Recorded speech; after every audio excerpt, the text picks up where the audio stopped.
I just watched last night your Melbourne talk that you gave. I believe it was this past winter. Ago, yeah.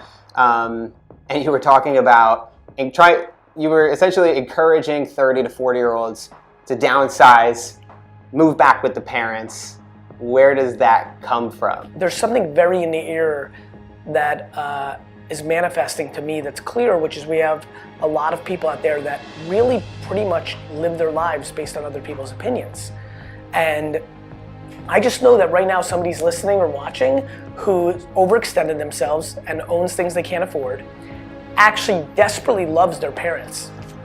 Like, you know, it probably comes from a place of like, secretly, I'd like to still be living with my parents. I like them so much. It'd be nice. You know, I don't feel a burden if I walk through the kitchen and be like, hey mom, like I can live my life, but like it'd be nice to say, hey mom, like I like it. Anyway, nonetheless, I think a lot of people are overextended and I think they can restart. And if they're in the context of you're overextended, you're underwater, you're in debt, you're living too much above your means, you can sell off your home that you bought that was too big for you in the first place, get some level of dollars back or at least get out of debt or a mortgage, move back in with your parents, which is if you're not worried about your high school friends or your coworkers saying, oh, I'm sorry that you moved back in with your parents, if you can deal with the stigma, well then that's probably a nice way to save some, you know, first of all, again, plenty of parent and children relationships are not great, but plenty are amazing. And good enough to save the money. There's millions of relationships out there where both the kid and the parent would think it's the greatest thing that ever happened that the kid came back and lived there for a year or two, including the family, but you know, people have pride or have a preconceived notion that that's unacceptable.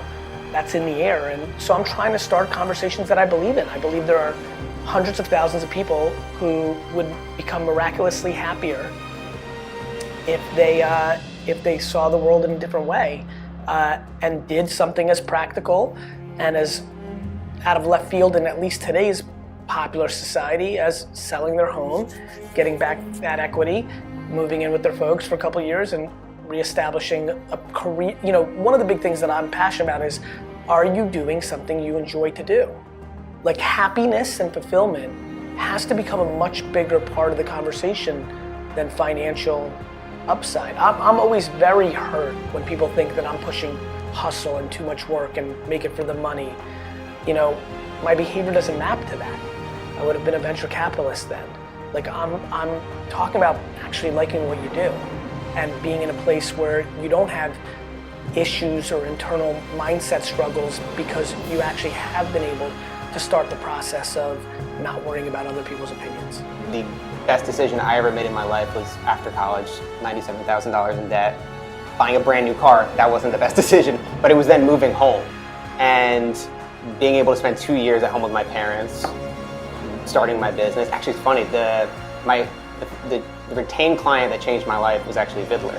I was like their video guy for years. And actually, we did an interview with you maybe like 6-7 years ago. Office. Yeah, in Midtown. Mm-hmm. But if I didn't move home, if I didn't take that leap. Yeah, that leap. I mean, because everybody was going out with their starting salaries, they were making money.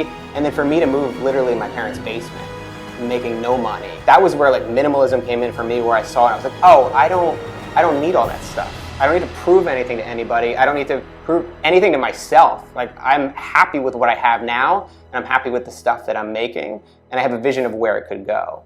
And I think too many people get just trapped in this idea that they have to prove themselves to other people. 100%.